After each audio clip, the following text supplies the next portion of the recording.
Razstava Čuti obravnava oblikovanje oblačil in proces oblikovanja oblačil in tekstilij skozi osnovne človeške čute. Modna industrija danes je vedno bolj obremenjena zgolj z vidom in na katedri za oblikovanje tekstilij in oblačil smo mnenja, da moramo za raziskovanje vključiti tudi vse ostale čute, da v bistvu zgodbe povemo zelo celostno, da so pristne in da so odraz vsakega posameznika. Skozi čute v nadaljevanju obravnavamo tudi čustva, ki nam jih vzbujajo, in obravnavamo tudi oblačila kot, ne samo kot gradnike naše vizualne identitete, temveč tudi kot elemente, ki nam nudijo takšno in drugačno zaščito, psihološko zaščito, kot tudi fizično varnost pred zunanjimi vplivi. Razstava je deljena na 5 prostorov, kjer se je skozi procese študentskih del, ki so nastali pri različnih oblikovalskih predmetih, oblikovanju oblačil, tekstilij, modni dodatki, modni stilizem, izkazalo, da velikokrat njihova osnovna izhodišča prav zares prihajajo iz otroštev in iz domačih okolij, prostorov, v katerih so odraščali in so jih najbolj zaznamovali. Prva soba, pisarna, skozi kompozicijo mimikrije predstavlja dela, se pravi kolekcijo Tilna Gorenjaka, ki skozi zelo prepoznaven vzorec v modni industriji, pepita vzorec, predstavlja najrazličnejše trajnostne principe. V ozadju vidimo delo Ane Pelcar, ki obravnava svoja oblačila skozi kontrastne vrednote oziroma prikaz mame in očeta in se sprašuje o objemu, o dotiku, kaj se nam mogoče oddaleč zdi neprijetno, ko pa pogledamo pobliže, se nam ta stvar razkrije v vsej svoji lepoti. V kompoziciji pa je predstavljeno tudi delo Julije Potočnik, ki v svojih totemih razkazuje kontraste med mehkim in trdim, med svilo in kovino, in njihov namen je opazovanje vseh teh kontrastov in občudovanje materialov, iz katerih so izdelani.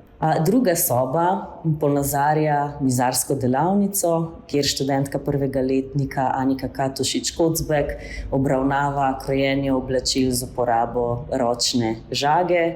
Sprašuje se, kakšen je zvok ob žaganju najrazličnejših materialov, različnih kvalitet, in jih poudarja z modro barvo. V tretji sobi, ki predstavlja dnevno sobo, lahko na tapeti v ozadju vidimo modne editoriale, ki so nastali pri predmetu modni stilizem in obravnavajo tematsko vsakega od čutov.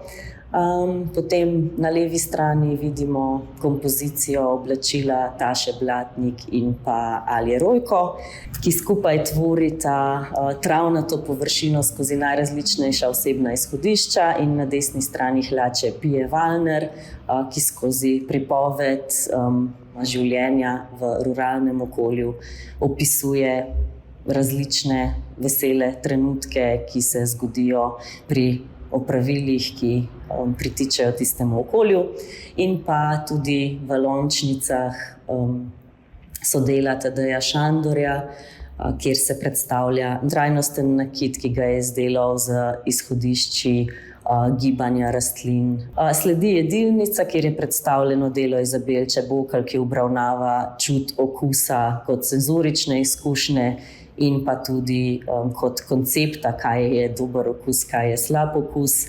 Vse to premeša z inspiracijo za izdelovanjem slaščic v baroku in tudi v 20. letih 20. stoletja. V jedilnici se pa pojavi tudi velika skupinska tapiserija študentov drugega letnika dodiplomskega študija, ki je izdelana izključno iz naravnih materialov. Osnovna volnena preja je pobarvana z barvili iz narave in je tvorjena v neko celoto skozi 26 različnih pripovedi. Na mizi pa so tudi razgrnjene slaščice v obliki nakita, ki je nastal prav tako v drugem letniku, na različne tematike in obravnavajo čute od vida do obravnavanja nepopolnosti, ki se dogajajo na telesih, znotraj teles, izven teles in pripovedujejo individualne zgodbe. V igralnici se pojavi delo Tadeja Šandorja, ki se dotika prav zares čuta tipa, obravnava objem, kako se nadaleč zdi zelo vabljiv, ko pa prideš blizu, je včasih lahko tudi hladen in zelo neprijeten. Se pravi, pastelnim, vabljivim barvam dodaja kontrastne rokavice v obliki kričeče oranžne barve in s tem svari gledalca pred dotikom.